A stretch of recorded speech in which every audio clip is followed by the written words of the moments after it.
Kabula Khan, A Vision or a Dream, Part 2. Part 1 consists of stanza 1 and stanza 2. This part 2 consists of stanza 3 and stanza 4. About the poet, Samuel Coleridge was an English poet, literary critic, philosopher and theologian.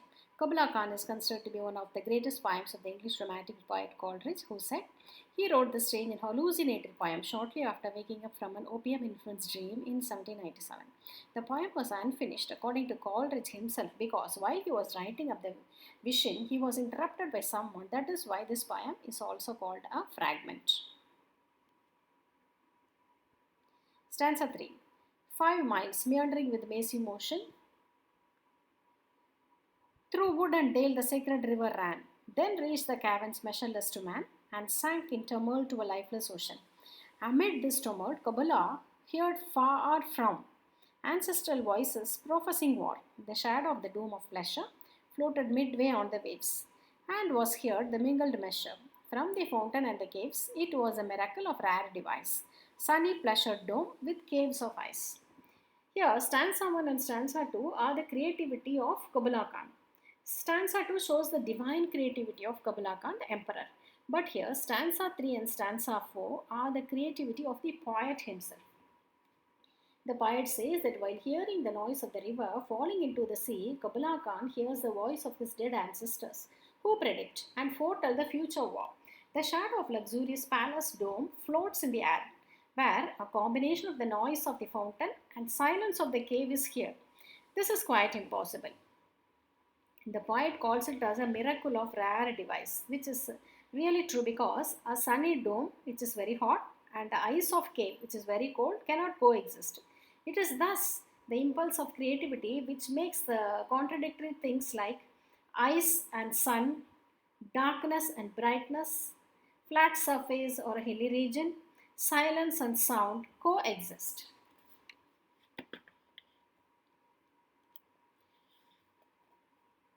Stanza 4. In stanza 4, the poet in a dream sees a damsel with a dulcimer. In a vision once I saw. It was an Abyssinian maid, and on her dulcimer she played, singing of Mount Abora. Could I revive within me her symphony and song? To such a deep delight it would win me, that with music loud and long, I would build the dome in air, that sunny dome, those caves of ice, and all who heard should see them there, and all should cry, beware, beware, his flashing eyes, his floating hair.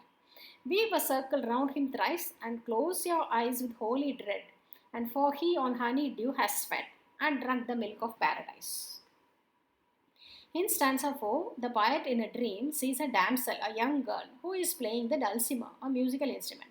She is from the black race of Ethiopia and probably from Ethiopia. She is from the black race of Africa, probably from Ethiopia.